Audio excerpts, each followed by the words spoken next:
Amici sportivi, siamo al termine della gara tra Caldiero e Vigasio con la vittoria del Caldiero per 2-1. Siamo in attesa dei protagonisti, ci vediamo fra pochissimo.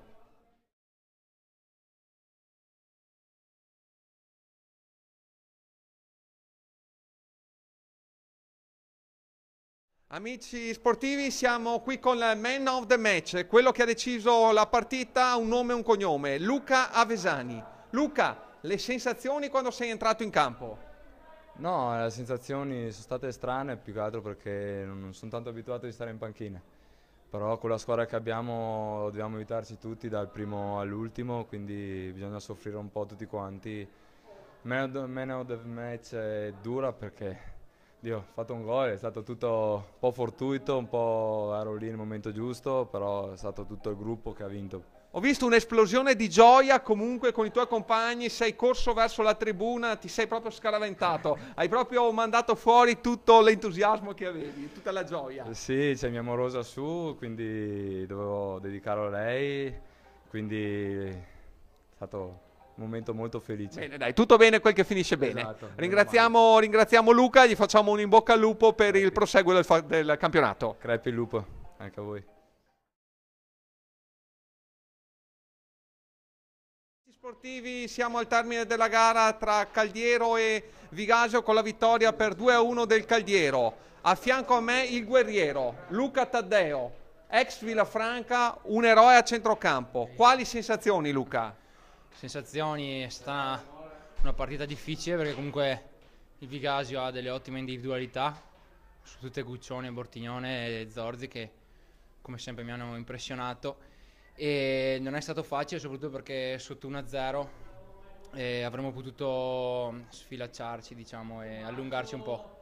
Invece siamo stati bravi nel secondo tempo a cercare di giocare la palla. Infatti, Luca, il primo tempo così e così. Vi ho visto invece il secondo tempo che siete rientrati con altro spirito, altra grinta. Cosa vi ha detto il mister Piuzzi tra il primo e il secondo tempo?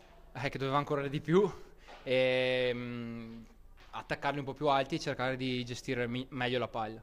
Quello che abbiamo fatto insomma nel secondo tempo, siamo rimasti più compatti, più vicini e abbiamo creato qualche pericolo insomma. Bene, quindi un grande Caldiero che spero voglia abissare il successo dell'anno scorso, ha tutte le carte in regola, quindi un grande in bocca al lupo. Crepi, grazie mille. Siamo qui con Mattia De Cao, primo anno al Vigasio, che abbiamo visto l'anno scorso molto bene al campo d'Arsego di Muster Toni Andreucci. Prima della partita chiediamo come ti trovi intanto a Vigasio? A Vigasio si sta molto bene perché è un ambiente molto familiare, ti trattano molto bene, quindi ho fatto la scelta giusta, penso di venire qua. E abbiamo un bel gruppo, ci siamo amalgamati bene in questi primo mese di preparazione. Oggi non è andata proprio tanto bene, speriamo insomma, anzi dobbiamo sicuramente rifarci nelle prossime partite. Diciamo che il primo tempo, soprattutto ho visto anche delle belle giocate anche da parte tua a centrocampo. Cosa è successo invece nel secondo tempo? Secondo tempo loro sono sicuramente cresciuti a livello di ritmo, noi abbiamo fatto la nostra partita per ripartire in contropiede, non siamo stati bravi e cinici a chiudere le occasioni che abbiamo avuto il primo tempo e loro invece ci hanno creduto fino alla fine. E forse il pareggio sarebbe stato il risultato più giusto anche viste le occasioni che abbiamo avuto all'ultimo minuto e quelle che abbiamo avuto il primo tempo, stati più bravi loro. Domenica prossima si riparte con la Piovese, osso duro in casa, però il presidente Zaffani ha detto si deve vincere. La Piovese è una gran squadra, conosco molto bene i ragazzi che giocano là. Hanno delle grandi individualità davanti e noi dobbiamo riuscire a livello di squadra a essere sempre più compatti e sfruttare al massimo le nostre occasioni e sicuramente potremo far bene.